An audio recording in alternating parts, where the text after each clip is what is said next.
제가 오늘 설교는 요즘 핫한 오디세이아의 한 장면으로 시작하려고 합니다. 물론 저는 아직 영화를 안 봤습니다. 책으로만 봤습니다. 이 오디세이아는 10년 동안 트로이 전쟁을 하고 이제 귀갓길에 오른 오디세우스의 귀가 여정을 10년 동안의 귀가 여정을 담은 이야기이죠. 제가 그 장면 중에 오늘 제가 말씀드리려는 장면은 아주 초반에 벌어지는 키클롭스의 외눈박이 그 거인들에게 붙잡혀 있다가 탈출했다 간신히 빠져나온 오디세우스는 그가 한 섬에 도착하는데 그 섬이 바로 바람의 신이었던 아이올로스의 섬이었고, 그 아이올로스가 그 오디세우스의 일행을 아주 극진하게 환대를 합니다. 그리고 떠날 때 아주 큰 선물을 줘요. 어떤 선물이냐면 바람의 신답게 그 오디세우스가 집으로까지 가는데 영향을 미칠 수 있는 모든 바람들을 한 자루에 넣어서 꽁꽁 묶습니다.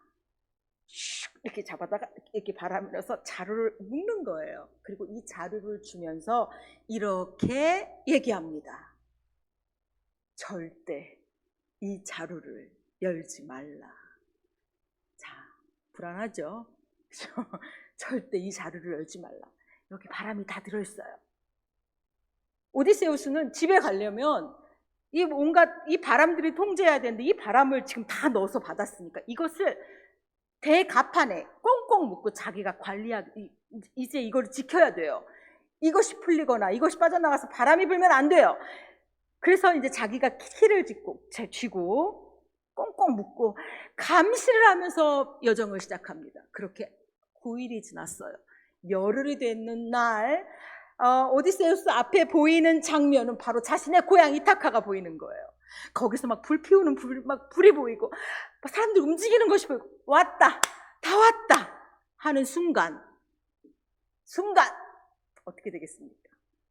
긴장이 풀어지는 거예요. 9일 동안 지금 잠을 안 자고 이 바람 지키면서 이 키를 쥐고서 갔던 오디세우스가 순간적으로 잠이 듭니다. 잠이 들었을 때 어떤 일이 벌어집니까? 그때 그가 잠이 딱 들자마자 거기에 있던 부하들의 눈이 향한 곳은 한 곳이었습니다. 어디였을까요? 자루였겠죠. 자루를 보면서 생각하는 거예요. 이렇게요. 왜 대장이 우리에게 저 자루를 보여주지 않지? 아니, 그동안 우리가 생사를 함께 했고 분명히 충분히 보여줄 것 같은데 저 자루에 뭐가 들었길래 저렇게 꽁꽁 묶고 혼자서 가지고 있는 거지? 한 사람의 의심은 다른 사람의 의심으로 번져갔습니다. 이건 분명히 말할 수 없는 은과 그런 이런 엄청난 보물이야. 지금 집에 돌아갈 때 받을 엄청난 전리품일 거야. 이렇게 생각하자 어떻게 행동했겠습니까? 여러분들 결말 이거 뭐 이 영화를 안 보셔도 책을 안 읽어도 아시겠죠? 그 자루를 풀자 바람이 그 배는 그 안에 갇혀있던 온갖 바람들이 다 빠져나왔고 그 배는 졸지에 풍랑 속으로 빠져듭니다. 그리고 그 바람이 그 오디세우스 일행의 배를 데리고 간 것이 어디였냐면 항해의 맨 처음 지점, 출발점. 이 소란 속에 막 배가 흔들리고 소란 속에 오디세우스가 눈을 떴을 때 이미 상황은 벌어졌고 자신은 거의 고향의 코앞에서 다시 출발점에 서 있는 자신을 보게 됩니다. 우리가 이 지점에 만약에 우리가 같이 영화를 봤다면 왜? 왜 그러는 거야? 왜? 한탄하시고 막 탄식하셨을 것 같죠. 오디세우스가 저렇게도 귀하게 붙들고 있는 거라면 이런 생각 앞에 부하들이 아주 납작한 생각을 한 겁니다. 저거 분명히 저 좋은 거야. 저 분명히 좋은 거야. 저건 보물이야. 이렇게 생각한 거죠. 제가 책을 읽으면서 막 진짜 그 지점에서 왜? 제가 이런 탄식이 막 터져 나왔으니 그렇습니다. 오늘 본문의 이스라엘이요, 바로 이런 상황입니다.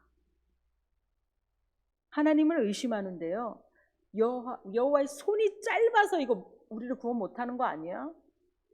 하나님의 능력이 짧은 거 아니야? 하나님의 능력이 부족한 거 아니야? 지금 부하들이요, 그 내용의 그 자료에 뭐가 들어있는지 알지 못하는 것을 신뢰 대신에 의심으로 채웠어요. 저거 좋은 거, 저 본인만. 이스라엘도 자신의 고난이 해석이 안 되자 그 자리를 의심으로 채우는 거야. 고난이 해석이 안 되자, 포로로 잡혀가 있는 자신들의 상황이 해석이 안 되자 의심으로 채우는 거예요. 하나님 손이 짧아서 닿지 못하는 거, 나에게까지 닿지 못하는 거 아니야? 하나님의 능력이 부족한 거 아니야? 이렇게 의심으로 채우는 장면이 이사야 59장 1절을 열고 있습니다. 그러자 이사야 선지자가 바로 이야기하죠. 이사야 선지자의 입을 통하여 나오는 이 1절은 우리에게 그들이 지속적으로 하나님께 무슨 얘기를 하고 있는지를 알게 합니다. 1절입니다. 같이 읽겠습니다. 시작. 여호와의 손이 짧아 구원하지 못하심도 아니요, 귀가 둔하여 듣지 못하심도 아니라. 이것은 무슨 말이냐면, 이스라엘이 지금 여호와의 손이 짧지요, 그래서 구원 못한 거죠.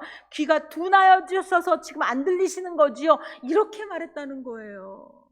이사야 선지자가 그것이 아니다, 그것이 아니라 하면서 말씀하시는 게 바로 2절이죠. 오직 너희 죄악이 너희와 너희 하나님 사이를 갈라놓았기 때문에 지금 이러한 상황인 거지, 하나님의 능력의 부족이 아니다.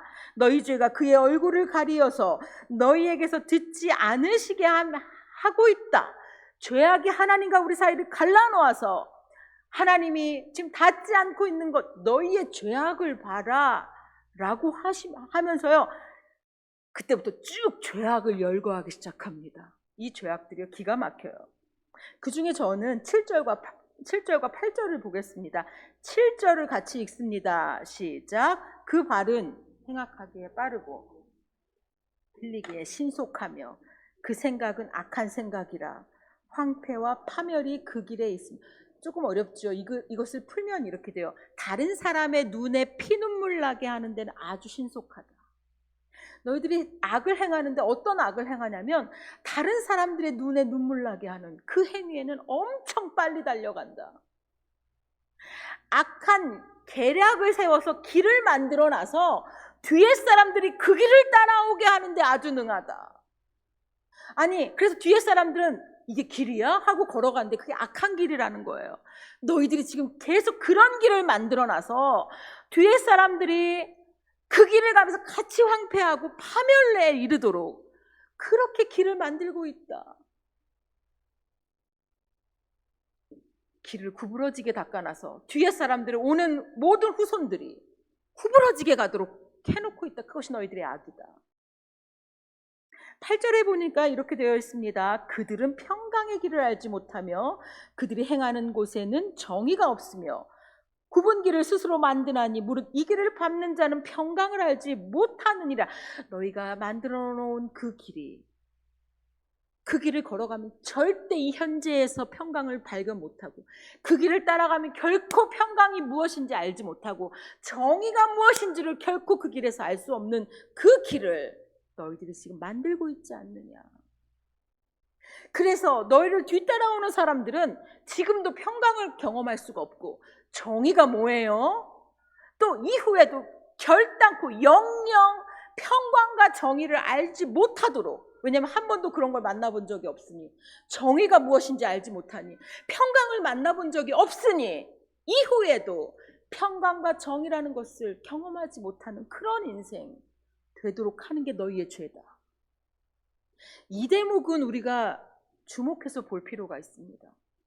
우리가 결정하는 그런 결정들이 뒤에 사람들이 그대로 따라갔을 때 그것이 악한 길을 계속 따라가게 만들고 있지는 않은지, 자신들이 만든 굽은 길을 통해서 다음 세대는 이게 원래 길인가 보다 이렇게 걷다 보니까 그 뒷세대들도 영영 한 번도 평강을 경험 못하고 한 번도 정의라는 게 뭔지를 알지 못하는 그러한 길들을 만들고 있는 것이 너희의 악이다. 이사야 선지자가 이스라엘 백성들을 이렇게 지적하고 있습니다. 저는 이 대목에서 우리가 살펴봐야 된다라고 생각이 들었습니다. 여러분들이 각자의 자리에서, 학교에서, 가정에서, 또 직장에서 여러분들이 선택하고 이것이 우리의 길이야, 우리가 하는 생활 방식이야, 우리의 조직의 길이야 라고 만들어 놓은 것들이 혹시 이런 길이 아니십니까? 이렇게 걷다 보면 결코 하나님의 정의를 경험하지 못하게 하고 하나님의 평강을 경험하지 못하는 그러한 길들을 만들고 있지는 않으십니까? 이스라엘의 죄악을 지적한 죄악 중에 하나가요, 이 죄악이 있었어요.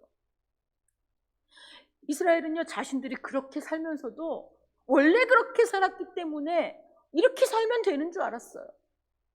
말씀에서 떠나서 살아서 그것이 죄인지 모르고 너무 오랫동안 살아서 문제없이 살았는데 뭐 별 문제가 더 있겠냐, 자각을 하지 못하는 그러한 지경에 이르렀습니다. 그래서 빛이 없는데 빛이 있을 거야, 괜찮아, 빛이 올 거야, 이렇게 아주 편안하게, 자신들만 편안하게.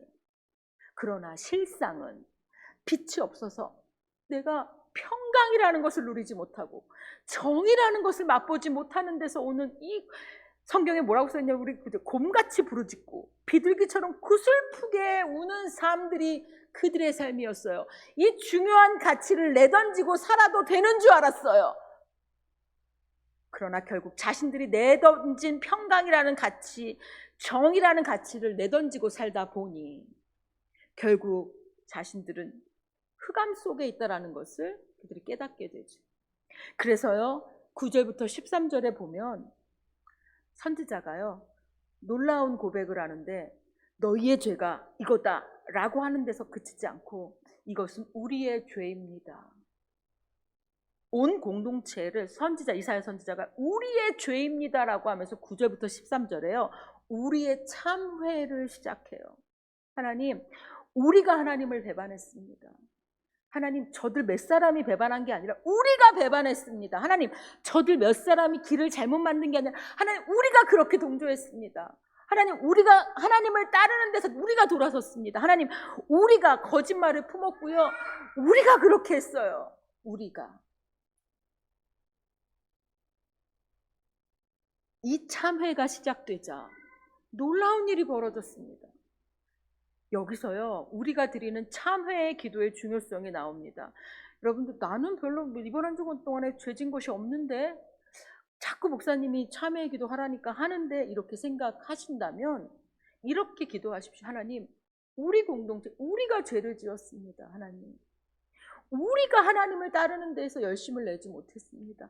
하나님, 우리가 어그러졌습니다. 우리를 용서해 주십시오. 이렇게 참회를 하는데 무슨 일이 일어날 수 있을지 그들은 전혀 예상하지 못했습니다. 근데 그때 이 어둠의 한 복판에서 아주 놀라운 일이 벌어집니다. 여러분들 15절 하반절에 보면 이렇게 되어서 여호와께서 이를 살피시고 그 정의가 없는 것을 기뻐하지 아니하시고, 16절에 사람이 없음을 보시며 중개자가 없음을 이상히 여기셨으므로 자기 팔로 스스로 구원을 베푸시며 자기의 공의를 스스로 의지하사. 이것이 무슨 말이냐면요, 어둠의 한복판에서 전혀 예상하지 못한 장면이 나타나는데 하나님이요 나타나시는 거, 하나님이 친히 딱 나타나시면서 보시는 거예요. 저렇게 다 깜깜하고 어떻게 한 사람도 정의를 아는 사람이 없느냐, 한 사람도 이 공동체를 위해서 중재하는 사람이 없느냐. 예전에는 이렇게 어려운 상황에서 소돔과 고모라를 위해서도 아브라함이 중보했고, 출애굽에서 그렇게 나와서 하나님을 불신앙하는 자들에게 모세가 중보를 했는데 어떻게 이렇게 깜깜하게 단 한 명도 그런 사람이 없느냐. 어떻게 이 공동체는 단 하나도 정의를 아는 자가 없고 공의를 아는 자가 없고 그러자 하나님께서 그들을 탓하시며 어떻게 하시는 것이 아니라 이렇게 하시기로 결정하셨대요. 자기 팔로 스스로 구원을 베푸시며. 하나님은 하나님의 백성의 죄를 가볍게 여기지 않으십니다. 이 죄를 그냥 묻고 가시는 게 아니에요. 그러나 죄 가운데 무력해진 백성들이 스스로 구원할 수 없다는 사실을 아시기 때문에 구원을 그대로 내버려 두지 않고 그들에게 맡겨주시는 것이 아니고 하나님께서 자신이 공의의 갑옷을 입으시고 친히 구원자로 나서시기로 하셨다는 거예요. 그것이 16절에서 20절까지의 내용입니다. 16절, 17절을 저와 여러분이 함께 읽겠습니다. 시작. 사람이 없음을 보시며 중재자가 없음을 이상히 여기셨으므로 자기 팔로 스스로 구원을 베푸시며 스스로 의지하사 공의를 갑옷으로 삼으시며 구원을 자기의 머리에 써서 투구로 삼으시며 보복을 속옷으로 삼으시며 열심을 입어 겉옷으로 삼으시고 우리가 하나님께 갈 길을 만들지 못했을 때 하나님께서 친히 오셨다는 거예요. 우리가 죄를 해결하지 못할 때 하나님께서 친히 오셔서 구속자가 되셨다는 거예요. 우리가 공의를 세우지 못할 때 하나님이 친히 자신의 공의의 갑옷을 입고 나타나셨다는 거예요. 공의의 갑옷을 입으시고 구원을 머리에 쓰셔서 투구처럼 쓰시고 보복을 갚아주심을 속옷으로 입으시고 열심을 겉옷으로 입으셔서 직접 구원자로 나타나셨다는 거예요. 우리는 이것을 예수 그리스도의 오심으로 경험합니다. 구원자로 이 땅에 오신 예수 그리스도는요, 이 인류를 위한 이 구속의 역사를 십자가에서 성취하셨죠. 이 십자가가 무엇입니까? 인간이 회복할 수 없는 죄와 죽음의 문제에 하나님께서 친히 들어오셨다는 거예요. 그리고 부활은 하나님의 구원과 공의가 좌절되지 않았다는 거예요. 인간이 직접 할 수 없는 이 죄와 구원의 문제를 하나님 친히 자기 팔로 그곳에 들어오시겠다라고 하신 이 사건이, 이사야의 사건이 우리에게 예수 그리스도를 통해서 이루어졌습니다.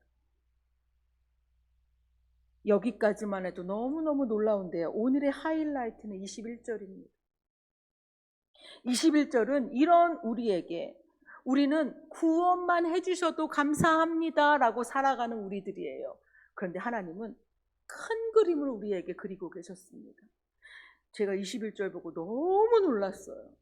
21절 같이 읽습니다. 시작.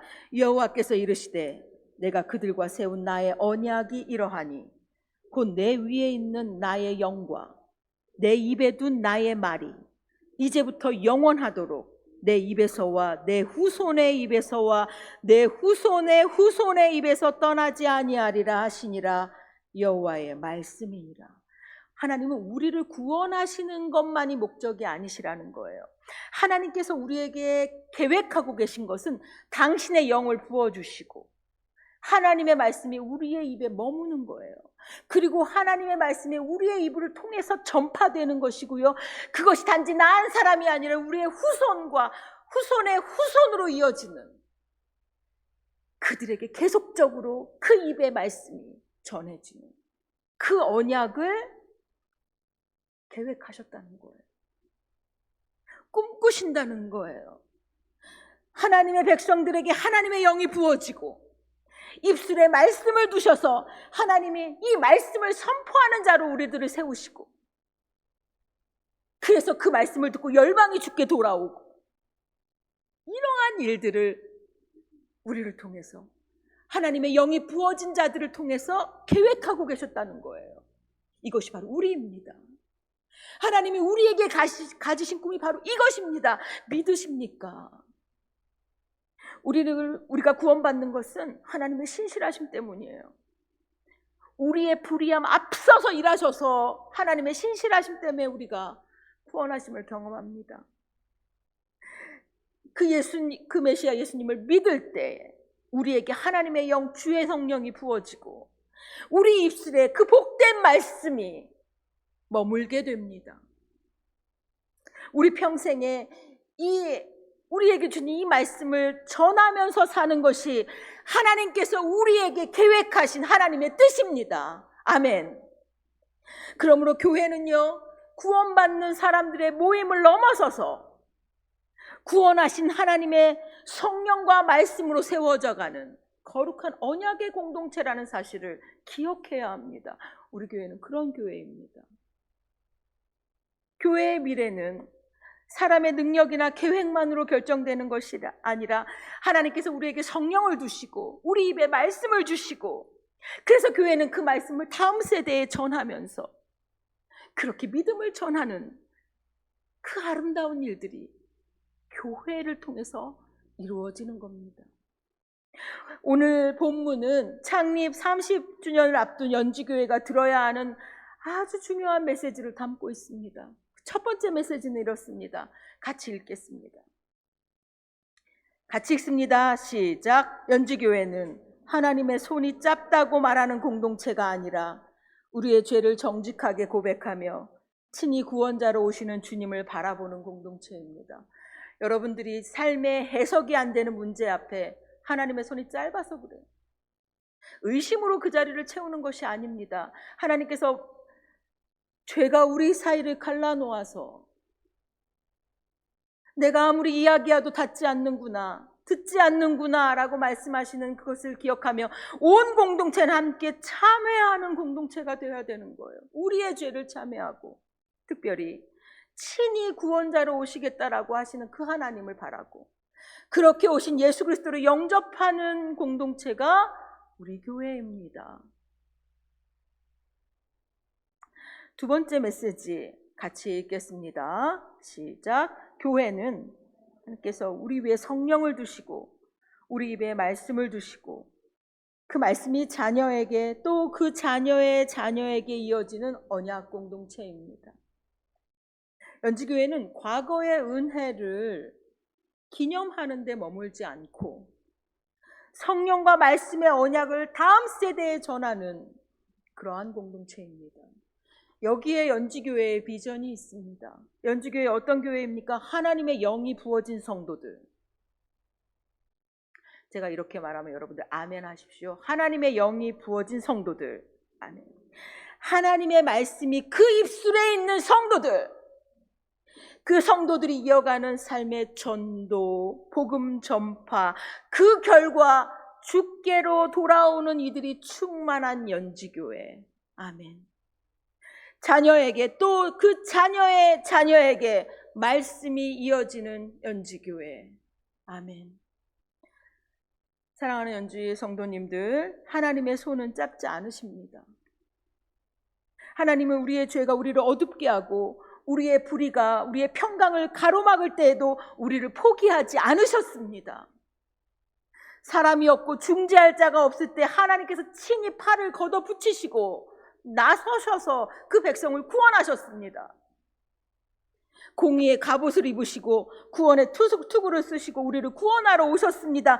그 구원은 예수 그리스도의 십자가와 부활에서 명확하게 나타났습니다. 그리고 지금 우리에게 성령을 주시고 말씀을 입에 두셨습니다. 그러므로 창립 30주년을 맞는 우리는 이렇게 고백해야 될 것입니다.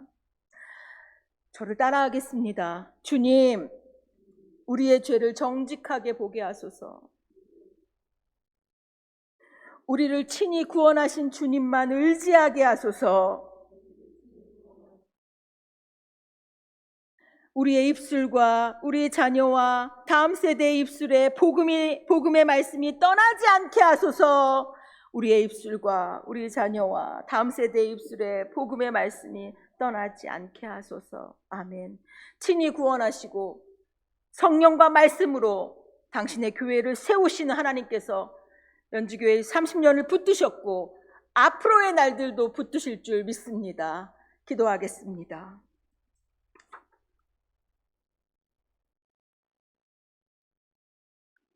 하나님, 하나님의 손이 짧아 우리를 구원하지 못하심이 아니며 귀가 둔하여 우리의 부르짖음에 듣지 못하심이 아님을 고백합니다.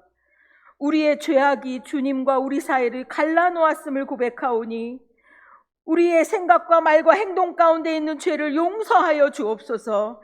창립 30주년을 맞는 연지교회를 기억하여 주옵소서. 지난 세월 동안 우리를 붙드시고 인도하신 은혜에 감사드립니다. 우리 교회가 하나님의 손을 의심하는 공동체가 아니라 날마다 자신을 돌아보며 회개하고 구속자 되신 주님을 바라보는 공동체 되게 하여 주옵소서. 우리 위에 주의 성령을 부어주시고 우리의 입술에 주의 말씀을 두어 주옵소서. 강단에서 선포되는 말씀과 성도들의 삶에서 드러나는 복음이 우리의 자녀와 그 자녀의 자녀에게 이어지게 하여 주옵소서. 우리 교회가 정의를 사랑하고 평강을 이루며 복음을 담대히 전하여 많은 영혼을 주께 돌아오게 하는 교회 되게 하여 주옵소서. 친히 구원하시고 말씀과 성령으로 당신의 백성을 세우시는 예수 그리스도의 이름으로 기도드립니다. 아멘.